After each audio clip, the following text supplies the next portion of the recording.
Welcome to SHA, the Sound Healers Association, founded by Jonathan Goldman in 1982, bringing education and awareness of the use of sound and music for healing and transformation. SHA features presentations by founding pioneers in the modern sound healing field, and we have a sound healing directory allowing you to list your work or find practitioners and teachers. There's a monthly online meeting, a blog, a vast resource of articles, and much more. SHA, the Sound Healers Association, is dedicated to bringing harmony to the world of sound.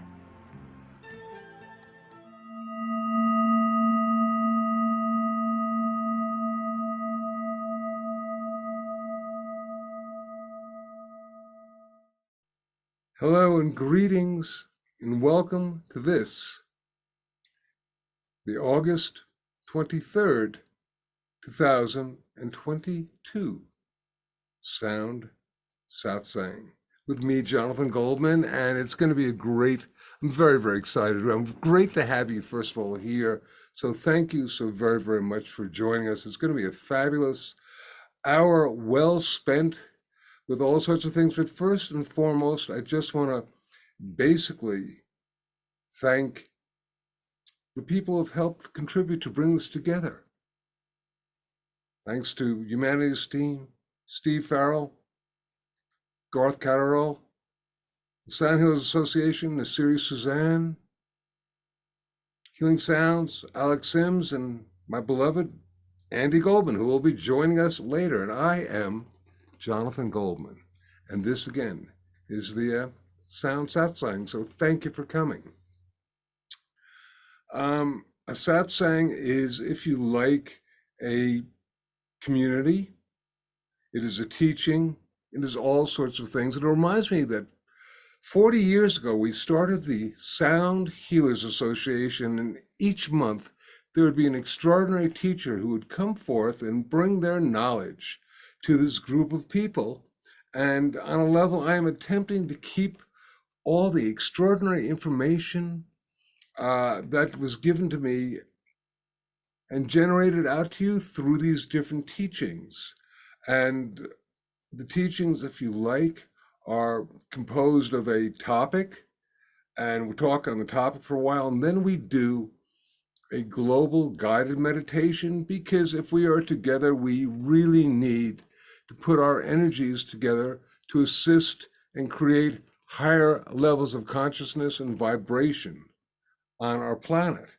And then we're going to be taking a question and answer thing, and that'll be the conclusion of it. So that is the show for tonight. And if you like, the topic for tonight is about the power of intent. And indeed, this is now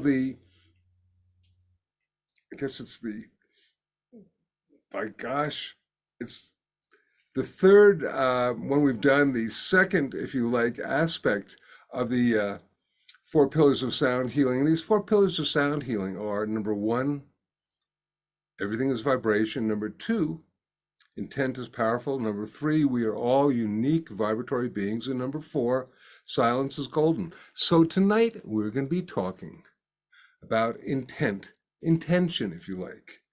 And I'm going to begin by going back close to 40 years and saying that I was attending Lesley University, where I was getting a master's degree in independent study researching the uses of sound and music for healing. And I had a pile of papers about Yo High, and they were on different systems that different people would be working with for healing, different doctors, different frequencies that they would be using, different, if you like, mantras and tones that different spiritual masters would be using. And coming from a background of medical doctors, I thought, okay, great, real left brain, I'm going to be able to put this all together and be the first person who's ever correlated all this information.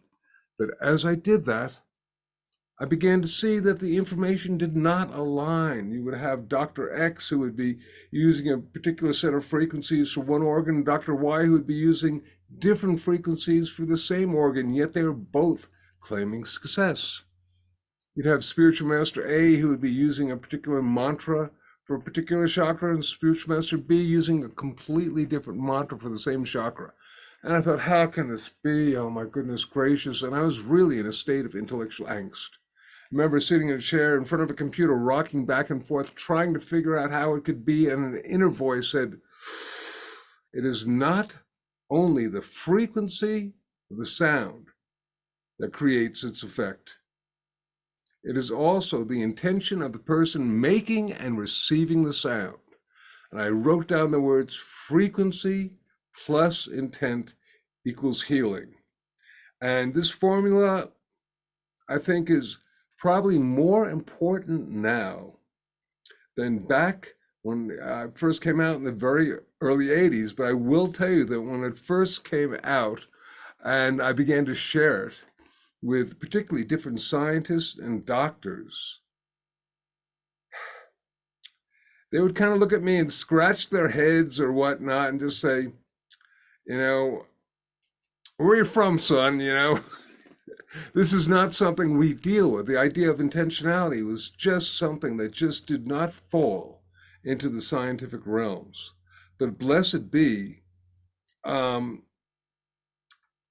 intention now is really way on the horizon, and that's thankfully due to a number of different people that I'm going to cite in a minute. But going back to the frequency plus intent equals healing.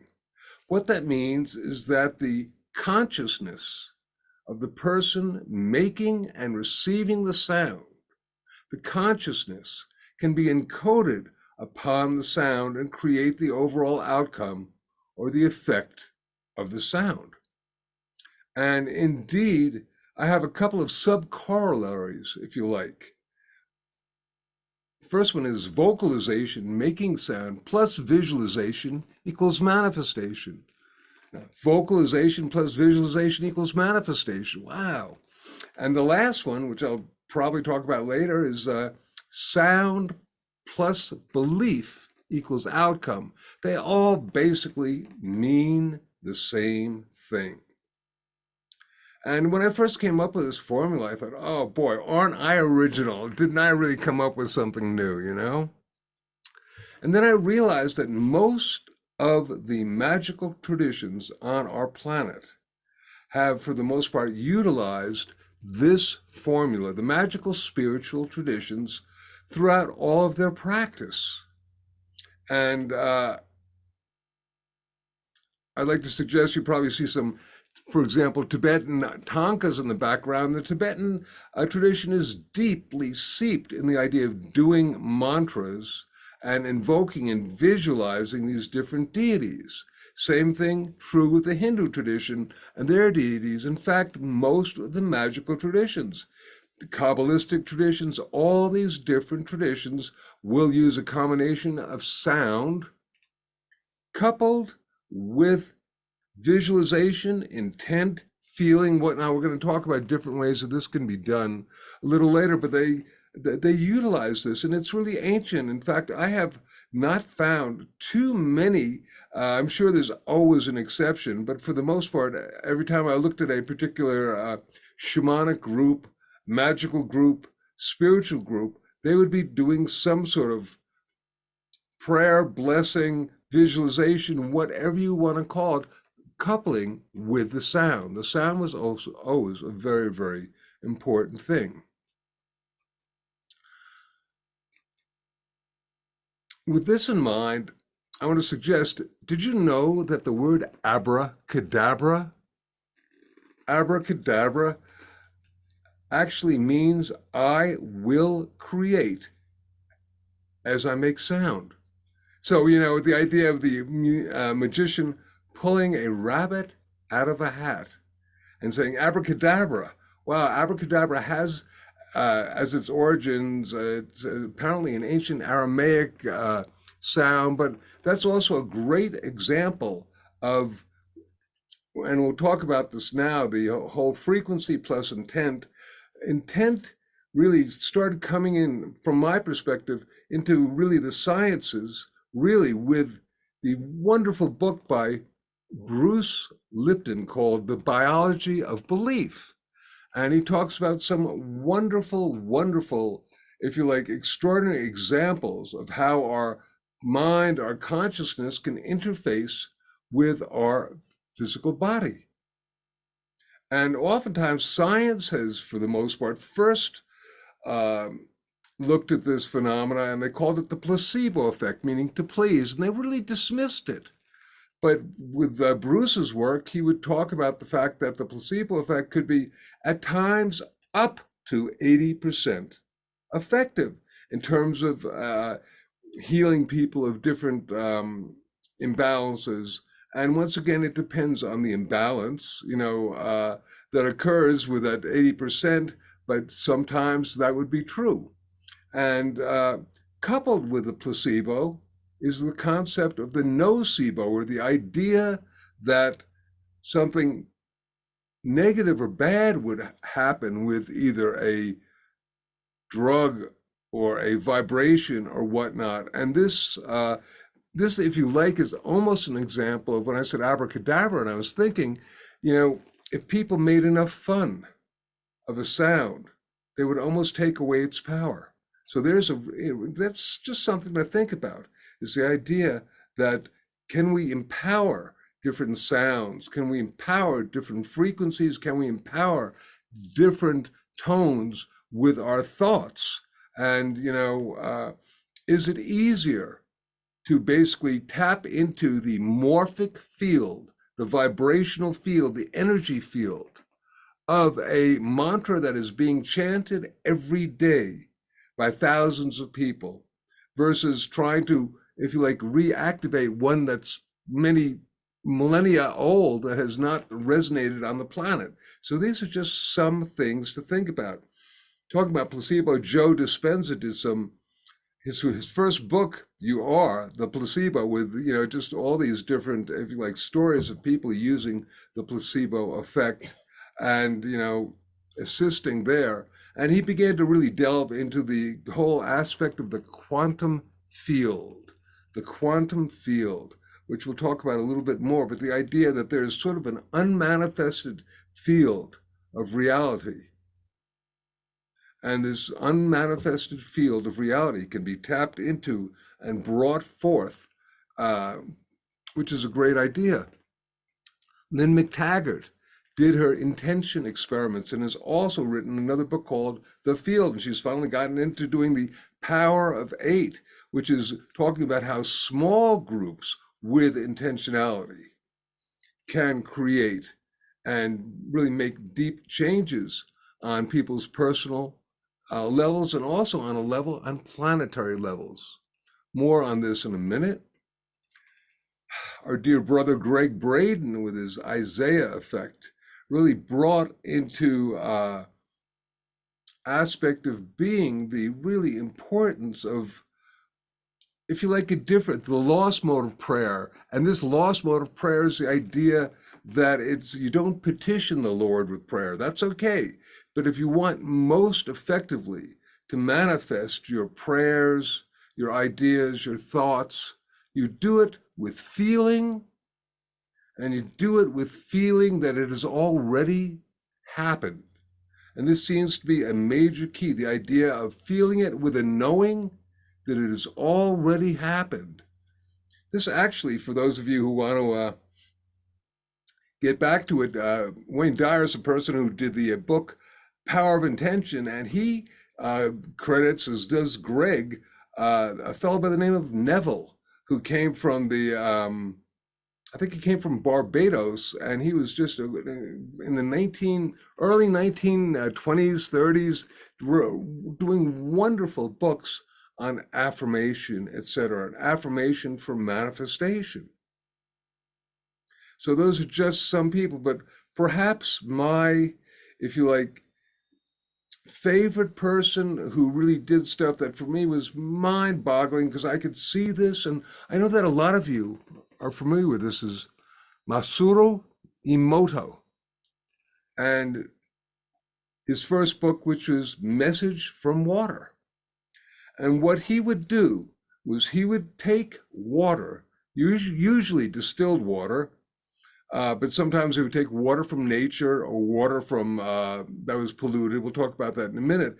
But if he would first start with distilled water, and he would take it and he would put different affirmations on the, if you like, bottle that contained the distilled water. And they were sometimes positive affirmations, and sometimes there were negative affirmations. And and then he would freeze them. And when the water was basically unfreezing, so to speak, he would photograph them with something called a dark field microscope. And he would photograph them, and the effects were really quite astounding. Water that had good affirmations, I love you, that type of thing, it would look like a snowflake or a wonderful geometric crystalline structure. And water that had negative affirmations like, you make me sick, look like mud. Absolutely outrageous. And probably my favorite is what we're about to see in a moment.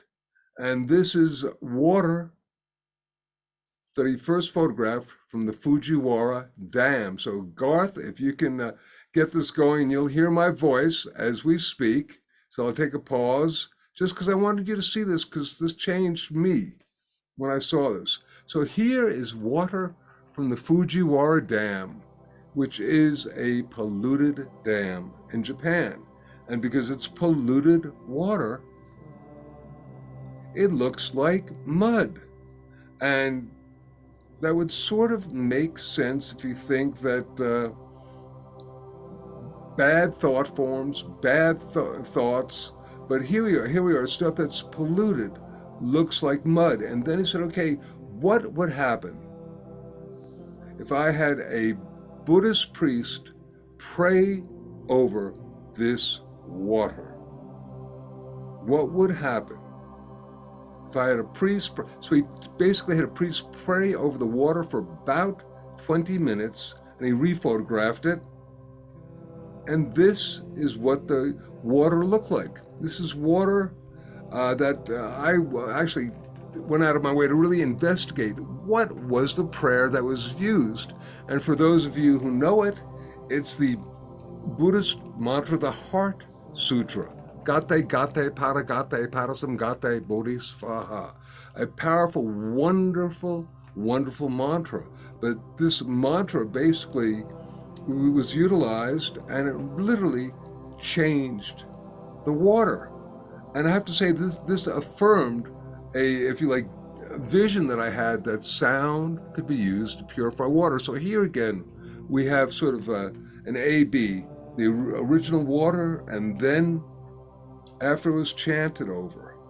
And I really just think that this image is so very, very important. And let's take another look at it, because how much of our body is water? 80%? How much of our planet is water? And this is, if you like, proof that intentionalized sound, which is what a prayer is a sound, our words encoded with intentionality, words, music, whatever. And so this is very, very important. We really need to keep this in mind as we work with sound. And I just also want to suggest that we don't even have to be necessarily sounding or working with a bowl. How to get that in? We can just be talking with conversation, and our conversational voice can be healing, or it can be something else. Have you ever been to a party and you walked up there and there's somebody that you've had issues with, and they come up to you and they go, lovely to see you, and you feel like you've been psychically slimed? Now, the frequency, the words, the sound may have been one thing, but the energy behind there is something else. And we can feel it. We sort of can feel it either in our gut, or sometimes you just feel like, something wrong is happening. So we really need to be aware of our words and aware of the energy that we perceive and project onto the words as we do this. Just something to keep in mind as we work on a day-to-day basis, whether we're on the phone or talking to people or whatnot. What sort of energy are we projecting? And what's so interesting is that I've really, really found that your tonality actually shifts and changes. It's almost impossible to project a particular type of consciousness onto the sound that you're making, even your words, without somehow subtly affecting the tonality that you're making. More on this in a minute. I want to just talk briefly about the wonderful work of Roger Nelson and the Global Consciousness Project out of Princeton, New Jersey. And bottom line is that, and Roger's got a wonderful book out, I believe it's called Connected, but regardless, his work has shown that you can take random number generators, and when they are exposed to incidents of high emotional content, the numbers become less random. So he's able, this way to chart different events that are occurring on a planetary level. And it's very, very interesting. If you like data and scientific proof, it's one of the ways, if you like, of looking. And in terms of a random number generator, if a coin is flipped 100 times, 50 times it's going to be heads, 50 times it's going to be tails. Random number generator, basically like that, except it is zeros and ones. And if it's 100 times, it should be and you're graphing it 100 times, it would be a straight line. But somehow, when events of high compassion occur, not necessarily high excitement like the Super Bowl, but high compassion, a lot of feeling, whatnot, then the numbers become less random, and you can literally graph it. And I remember Roger has done some of our World Sound Healing Day events that happen on February 14th. We're going to be coming up on I think the 22nd or something like that. On February 14th of 2023, we're going to be coming up on the 22nd. You all join us. But he's graphed it, and it looks a little bit like Mount Everest at times. So it's a very, very interesting phenomena that there's really now data being brought in mind.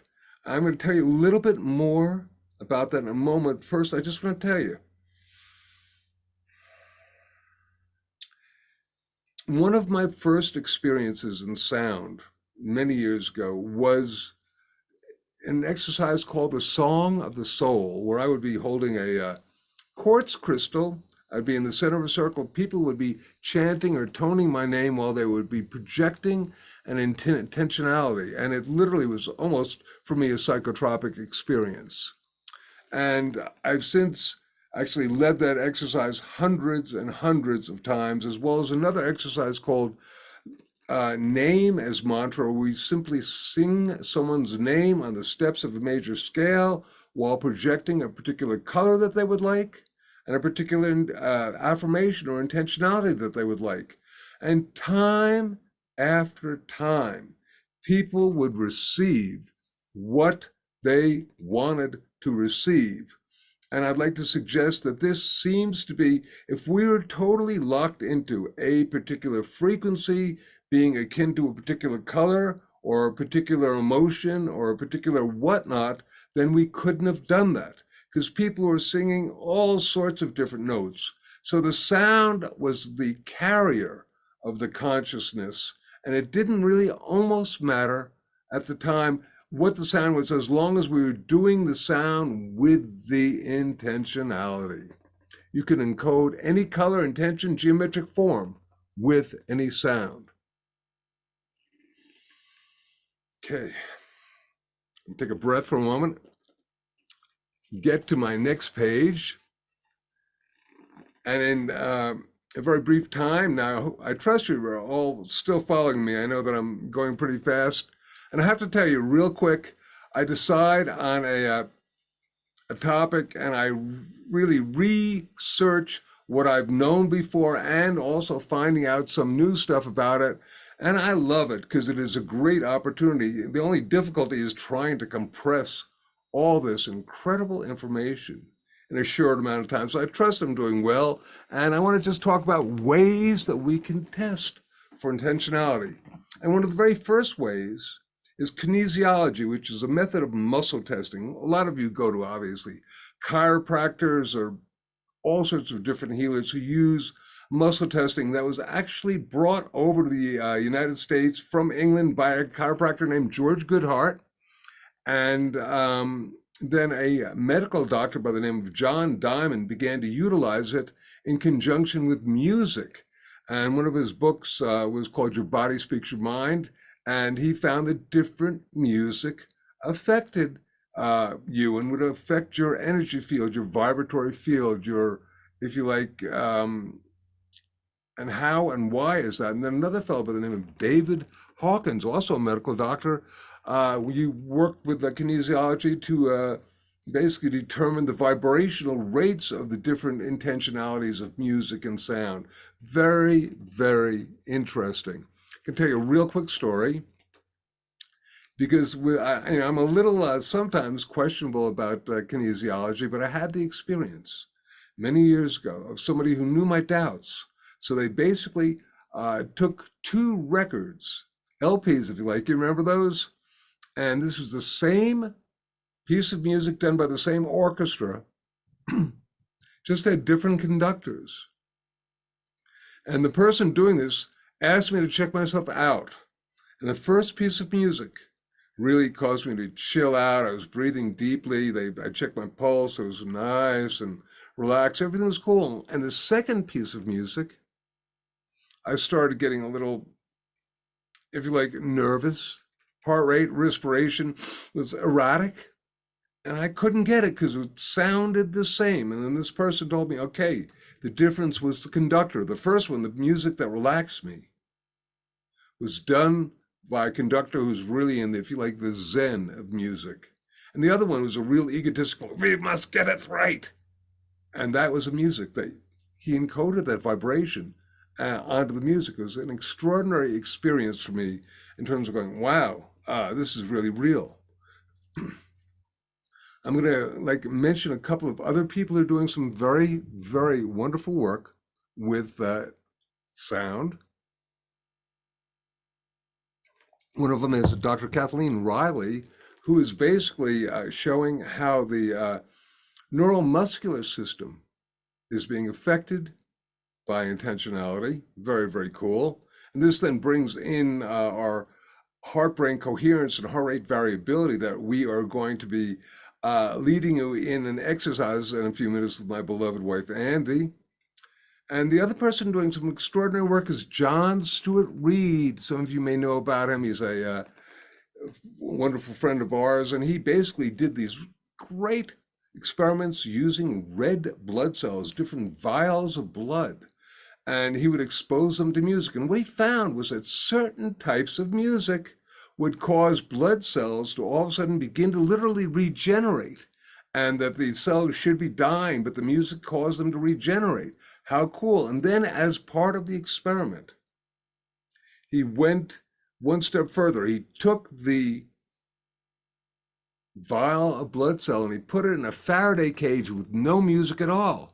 And to his amazement, he was, of course, piping in, if you like, intentionalized choral music with really good, loving vibes. And he found that there, when it shouldn't have been, the vial of blood was still regenerating itself. It didn't regenerate at the same rate as the music coupled with the intentionality, but just by itself, the intentionality seemed to really work regenerating the blood. And what's really cool, this is just a thought from John's part, is that intentionality, because it was affecting the Faraday cage, goes beyond the electromagnetic spectrum. Okay. I hope you got all that. There's a lot of stuff that I gave you, but it's really, really important. I have much more that we could deal with, but instead, it is now time because look, any time I have the opportunity of sharing with this blessed amount of people like yourselves, we have the ability of working with sound coupled with intentionality to make shifts and changes not only in ourselves, but actually to do this work on a planetary level. This is true, my friends. We may not be able to hear each other, but the sound will travel on the ethers and work on a quantum level to literally affect the field of our planet. So, with that in mind, I am now going to bring on my beloved wife, Andi. Andi, would you kind of join me? I will move the chair over. Yeah. This is high tech work, and we're going to basically drag our Yes. chairs over, etc. Hey, one of these days I'll be able to snap a. Come on over and. I mean, All right, you there? hello, I am, All and right, cool. delighted to be here. And so we're going to be doing our fabulous guided Om. Um, But we're going to talk about it for just a second because it deals with the wonderful work ultimately of heart math. So you want to talk about it for a right. second? Well, and it just is so beautiful having this teaching with intention because our global sound meditation, we are going to put our hearts and our brain into coherence. And we do that through our intention, through our thoughts. And when we are making our sound, if we can feel in our bodies, minds, and spirits, if we can feel positive energy, such as appreciation, uh, uh, loving kindness, the anything that can make you feel really very, very good. And so, with this global sound meditation that we're going to do, we will encode our sound. And when we do that, the electromagnetic field around our heart will be 50, maybe 500, maybe 5,000 times greater than the electromagnetic field around our brain. And all that love will be coming from us. And as Jonathan was saying, when we have the opportunity to do any teaching, and there are groups of people, and we can all make sound together. That is a way that we can truly make a difference. And so we say thank you to Heart Math for introducing us to the heart brain coherence Right? form. And then we put our sound onto it and it amplifies it. Amplifies it. And like I said, I'd like to say that that's one of the reasons why the prayers on our planet are vocalized. They're whispered, chanted, spoken, sung. They are, Mhm. if you like, the sound, if nothing else, it amplifies, it helps focus our intentionality, it helps amplify the intentionality and really creates wonderful Mhm. manifestation. Mhm. So, and I want you to know that in this guided meditation they're doing, Andy's doing some wonderful guided meditation techniques that really employ this heart brain coherence. So I'd like to say, listen in, take Mhm. part in it. Please co-create it sonically. We'll be back in about 10 minutes. And in fact, what I'd like to just say is that what we'll be doing, I'll be guiding you through this meditation. But when we get to the part where we are all going to sound forth together, we invite each of you, no matter where you are, and we invite each of you to sound with us. And the other thing I like to say is that before we do this meditation, Mm, Jonathan, for people to just be in their comfort zone when they are sounding and just know that we are co-creating. We mm. are utilizing intention coupled with sound to make a difference. So let's sit back and get ready for this. Right. And at the end, after we've made the sound, our final pillar, silence is golden. So we're going to be in silence after the sound. There'll be some really cool sounds coming that are, if you like, very, very cool. But and also don't go away, because after the meditation, we are going to have a Q&A right. segment. So we invite you for that. And shall we do our guided meditation? Let us go. Blessings. Thank you.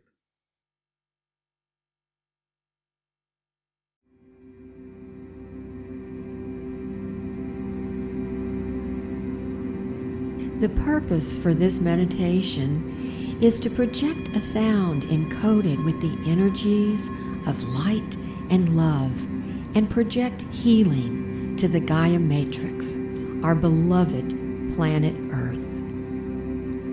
We will first create coherence between our heart and our brain. This effect will further be amplified by the power of the Om that you will be toning along with later, bringing more light and love into your body, mind, and spirit for health and wellness. And now, begin to focus on your breathing. Breathing in and breathing out. Slowly breathing in and out. And as you're breathing in and out, imagine or visualize that you're breathing in and out through your heart. As you're breathing in and out through the area of your heart, remembering that it is love that breathes each breath, and it is love that causes each beat of our heart. Continue breathing slowly, breathing in and out in this manner. And now, I'd like you to call to mind something that has brought you a great deal of appreciation, gratitude, something that you are feeling very good about. This might be an experience with another person. Perhaps it's a beautiful sunset. It may be a beloved pet, a spouse. But it is something that has brought you loving kindness and gratitude and appreciation. And as you're breathing in and out through your heart, feeling this appreciation, feeling this gratitude, you're creating a beautiful coherence between your heart and your brain. And your heart, through this coherence, is expanding, getting larger and larger, and connecting with all the heart and loving energy on our planet in this moment. This is just a wonderful way of creating a very powerful heart activation, and you'll be amplifying this with the sound of the Om. Continue breathing slowly and deeply while feeling appreciation and gratitude, and imagining your breath going in and out through your heart. Now, visualize this energy and begin to sense a radiant light around you that is permeating every cell of your body and resonating your heart chakra.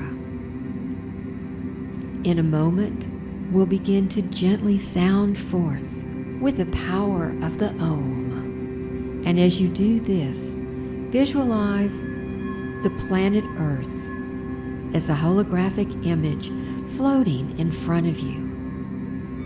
Imagine bathing the earth in a healing field of light and love that you are creating through your sacred sound. Now, let us begin to make the heart sound of the Om, bringing the energy of global harmonization, peace and healing to our beloved planet, Earth.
And now, one last time.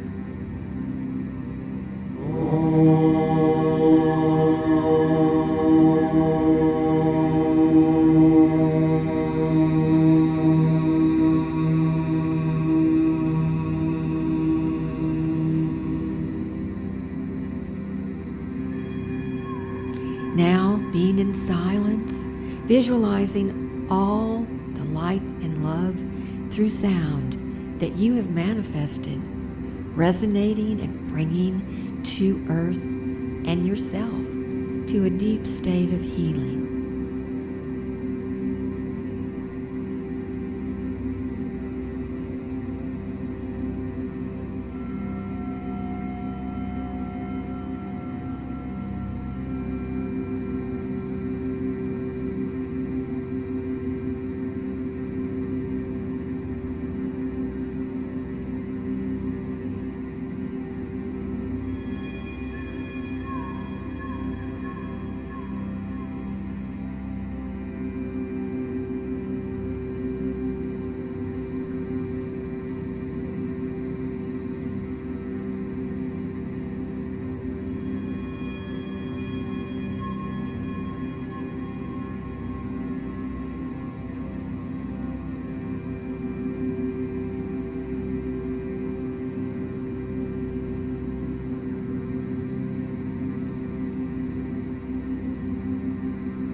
And when you feel ready, open your eyes and know that you have contributed to personal and planetary healing.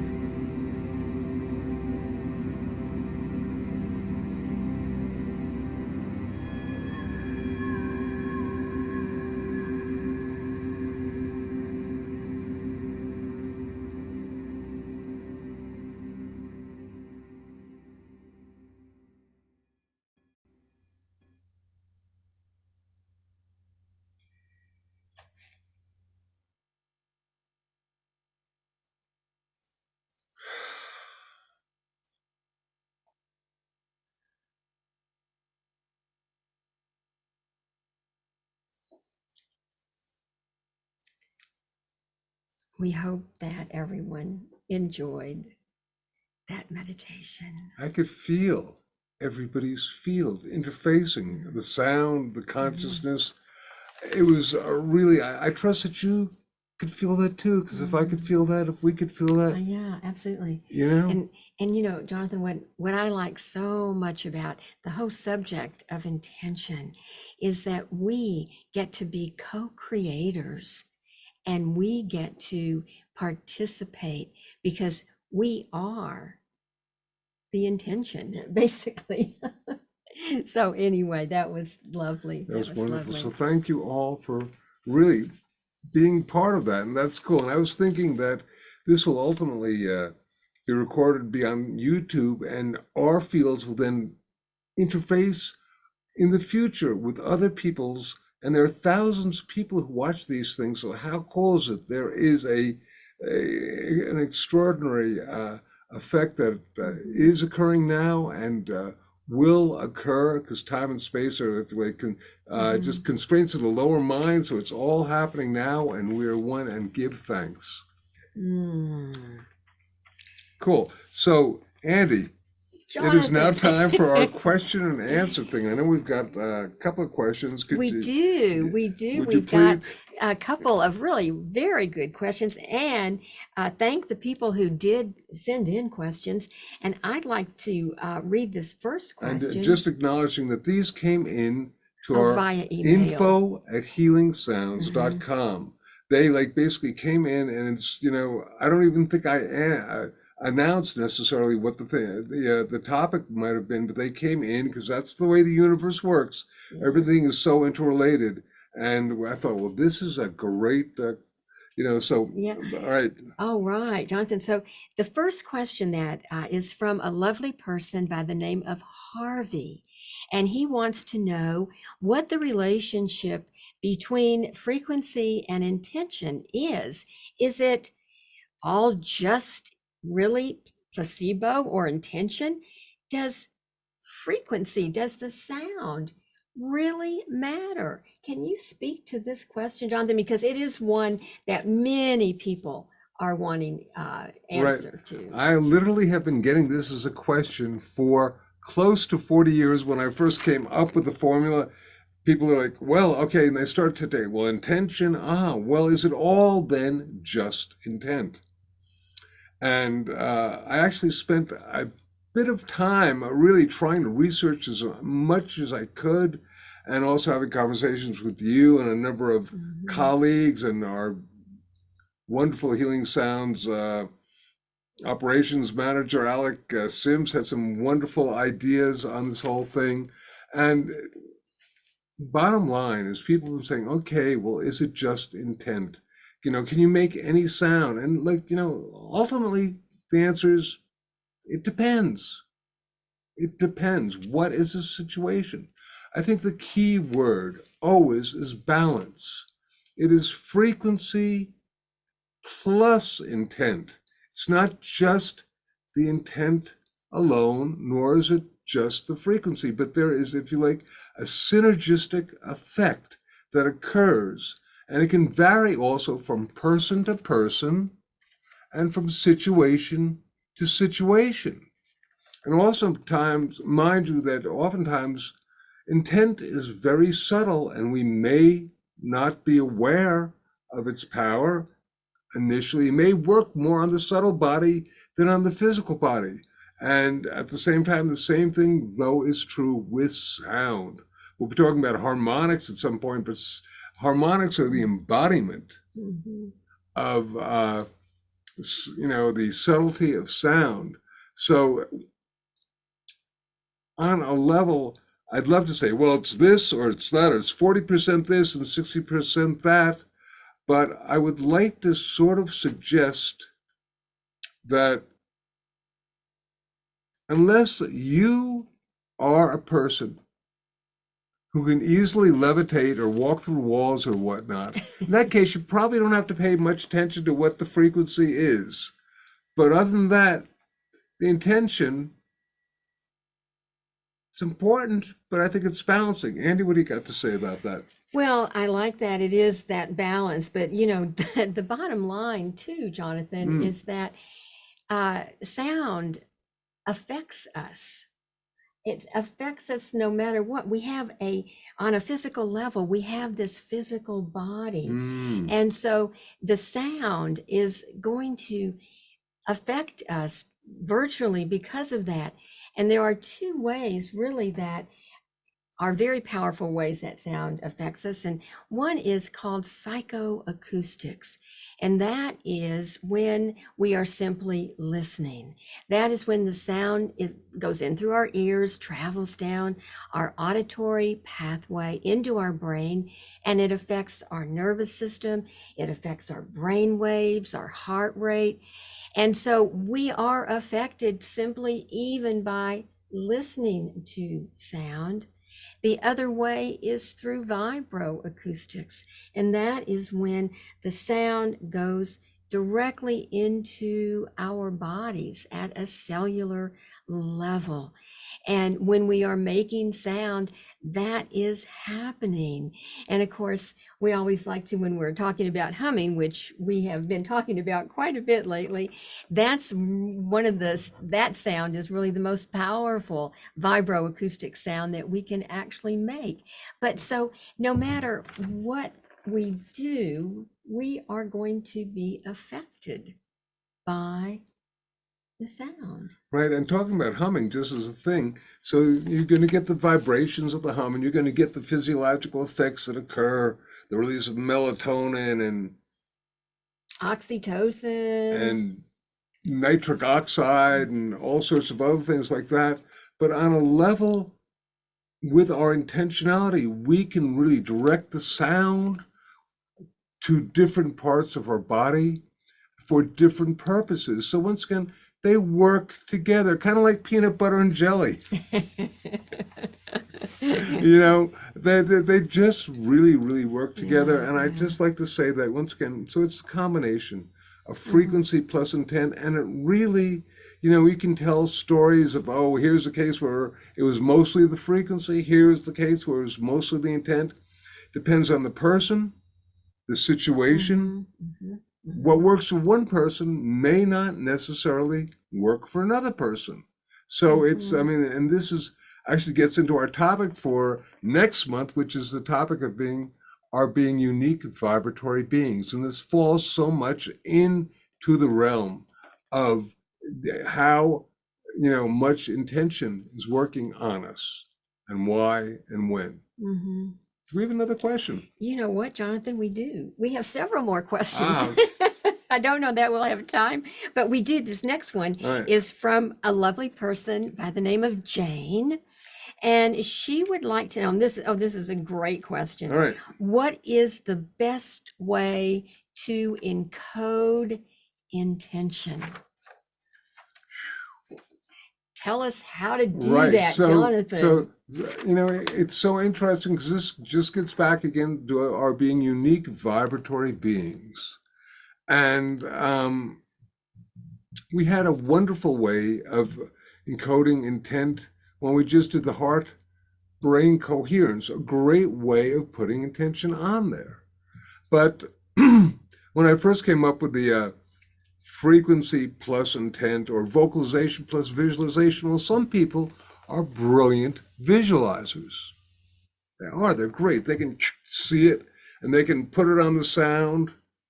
Some people do it as you know, Greg Braden, talked about, and this basically goes back to the aspect of a Neville feeling. You feel as though the intention. So first of all, ways of doing it, and then another is through prayer, and you pray as though it has happened.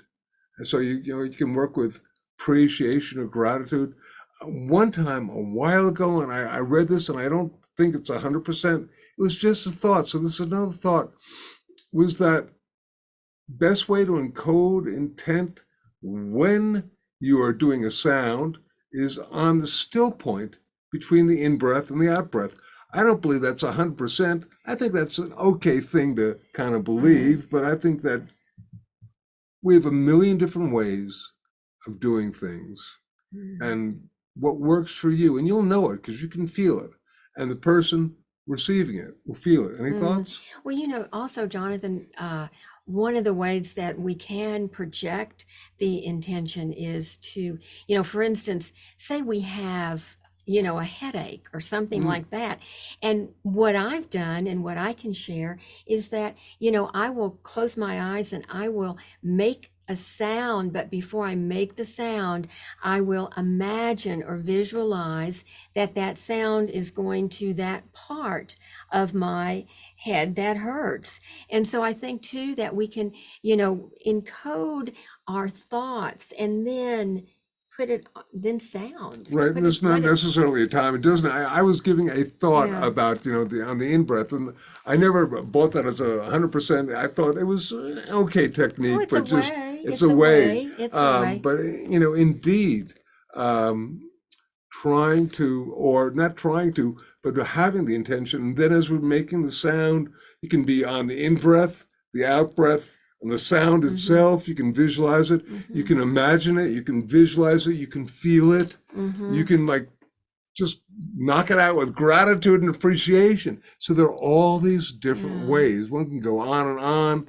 but just things to try. So last thing I wanted to suggest, when we're working with sound and intentionality, you can take any intention, probably, and put it on any sound, probably. But it's important not to get locked into saying that this sound has this intent, this frequency has this emotion, this intent, X, Y, or Z. Because I tell you, these sounds, they want to be free. They want to Mm. be liberated. They don't want to be locked in to any one particular thought form. Well, and I think too, Jonathan, you always like to say with sound that being fluid is so important. And so just, I hope that everyone, I want to just reiterate your wonderful formula: frequency plus intent equals healing. And I think if we can just hold that formula in our consciousness, it will take us a long way working with sound. Great. So listen, once again, so many thanks to everybody who's been here. Thanks to Humanity's team, to the Sound Healers Association, to Healing Sounds. Thank you all for being there.